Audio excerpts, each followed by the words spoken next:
Terus, nah, orang yang hudi, orang yang jelas egonya, jelas kediriannya, punya 5 ciri. Yang pertama, self-reliance, percaya diri. Yang kedua, self-respect, menghargai diri. Yang ketiga, self-confidence, yakin pada dirinya sendiri. Yang keempat, self-preservation, menjaga diri. Karena dia yakin benar ya dia self-preservation. Dan yang kelima, self-assertion, menegaskan diri. Jadi orang yang tegas identitasnya itu biasanya percaya diri. Saya sering bilang di antara cirinya orang yang percaya diri itu tidak cerewet nyari kesalahannya orang lain. Dia sudah yakin dirinya benar. Dan tidak butuh bukti bahwa yang lain salah baru jelas aku benar. Karena dia sendiri sudah aku yang benar ya menurutku yang gini ini ya sudah. Biasanya yang masih nyari-nyari salahnya yang lain itu masih belum yakin benar dengan miliknya. Dia butuh diyakinkan dengan loh itu loh salah berarti yang benar ini. Tidak percaya diri. Jadi buktikan bahwa kamu percaya diri dengan kebenaranmu. Jadi karena kamu percaya dengan kebenaranmu, kamu tidak butuh untuk menilai salahnya orang lain. Tidak usil dengan benar salahnya orang lain. Karena ya aku yang benar. Tidak perlu aku usil, menurutku yang lain ya tidak pas. Sudah. Tapi kalau kamu masih cerewet dengan miliknya orang lain, itu menunjukkan sebenarnya kamu tidak pede dengan kebenaranmu sendiri. Maka orang yang beratribut hudi itu percaya diri. Tidak gampang dipengaruhi. Yang kedua, menghargai dirinya sendiri. Tidak memandang rendah dirinya dan tidak merendah-rendahkan orang lain. Dia melihat dirinya berharga tanpa harus merendahkan yang lain. Justru ketika dia merendahkan yang lain, menunjukkan dirinya sendiri rendah. Jadi self-respect. Hargai dirimu. Ya menghargai diri itu jangan sampai keluar yang jelek-jelek dari dirimu. Dari mulutmu, dari perbuatanmu.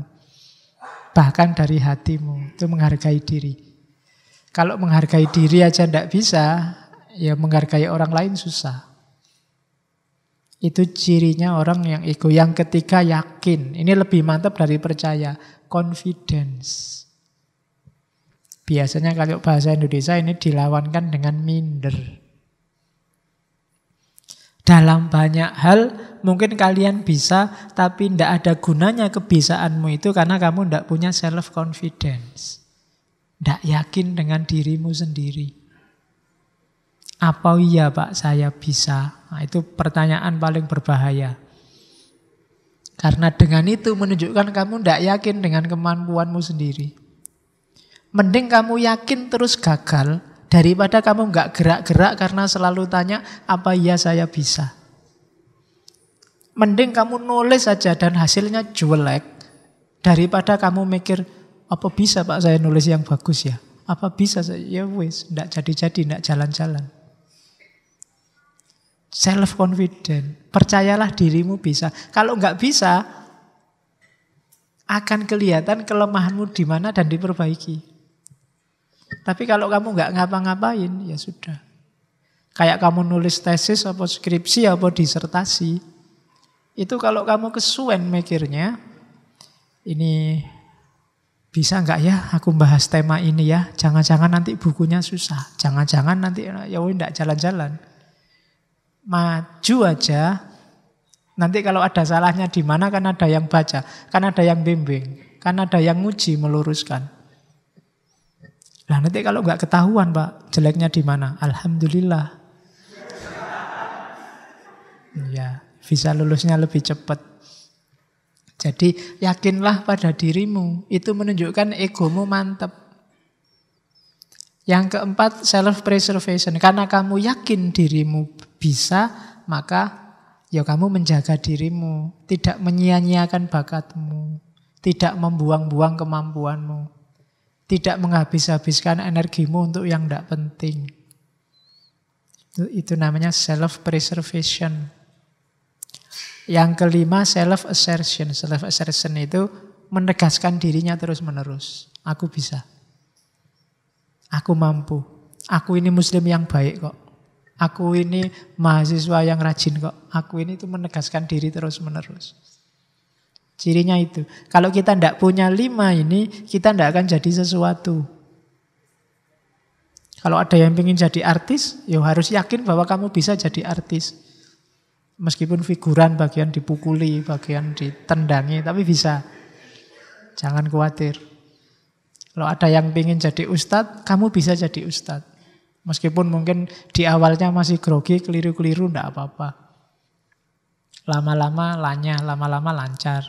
Kalau ada yang ingin jadi dosen, pasti bisa. Meskipun awalnya grogi. Itu namanya ego. Bentuklah, kuncinya di dirimu, bukan di yang lain. 5 ini kan kuncinya dalam diri kita semua. Oke. Tujuannya kemana sih Pak? Kok bangun ego yang semacam itu? Tujuannya apa? Ya biar kita jadi sesuatu kalau bahasanya Iqbal. Kalau kita pribadinya sudah mantap, tinggal diarahkan. Kalau kitanya sendiri pribadinya masih labil, dibentuk apa aja enggak bisa. Jadi ego itu dimantapkan untuk menjadi sesuatu. Wes, kamu ingin jadi apa?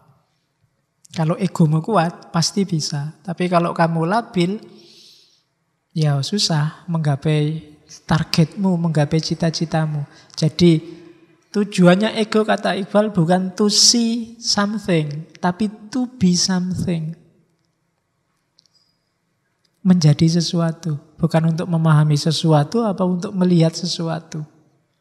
Karena to be something, menjadi sesuatu, maka prosesnya evolutif terus. Evolutif itu kayak tadi pengen jadi ustadz. Pertama groginya 90%. Besok tinggal 80, besoknya lagi tinggal 70, besoknya lagi 60. Lama-lama ngomongnya lancar. Mungkin ada yang tanya, Pak Faiz kok ngomongin ya bisa terus. Loh ya kalau keseringan. Salahmu sendiri disuruh ngomong terus tiap malam Kamis. Awalnya ya rodok mikir-mikir nyari bahan.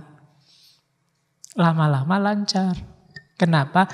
Sudah jadi habit. Wis biasanya ngono, wis tenang aja lah. Baca dikit-dikit enggak apa-apa. Karena wis sudah terbiasa. Loh, kalian juga bisa kok. Kalian sama saya kan dekat. Jaraknya. Ya. Mesti iso, enggak usah khawatir. Ya kapan-kapan misalnya saya malam Kamis enggak berhalangan, salah satu boleh mewakili di sini. Dibagi 5 menitan. Nah, giliran 5 menit. Loh, ya enggak apa-apa tuh ya, latihan. Ya. Enggak cuma nulisnya. Sekarang kan nulisnya bisa gantian, ada beberapa yang hari ini mau bikin buku itu nulis. Awalnya kan saya, besok kalian. Yang di sini juga bisa begitu nantinya. Jadi gantian. Ya kalau gitu kan, kalau enggak gitu enggak ada regenerasi. Harus ada yang bisa dan harus ada yang mau. Kalian pasti bisa. Bukan urusan, lu nanti ini kan masih gradul-gradul Pak. Ya harus dilewati fase gradul-gradulnya dulu. Karena sifatnya memang evolutif. Lama-lama lancar. Atau kalau mau, ya wis lah enggak apa-apa malam Kamis saya, besok malam Senin, malam Selasa, malam Rabu bikin sendiri giliran. Untuk kepentingan bareng-bareng biar lanyah. Besok di kampungnya masing-masing bikin ngaji filsafat tandingannya sini. Kan sudah terlatih, enggak apa-apa. Materinya boleh pakai ini, bahannya boleh pakai ini. Nah, jadi caranya begitu. Nggak, jangan minder. Kalau kayak gini terus dan kamu nggak gerak-gerak, ya yang naik terus levelnya saya, kalian mandek. Kalian juga harus gerak. Kalau malam Kamis dikhususkan saya boleh, tapi nanti mungkin bikin sendiri forum malam Selasa, malam Rebu, nyari jam yang cocok. Nggak harus sebanyak ini, mungkin yang punya komitmen aja 10, 15, 8, 2, nggak apa-apa lah berdua di sini latihan, saling nyeramai. Duh, itu kan bisa juga, nggak masalah. Itu salah satu cara untuk membangun citra diri.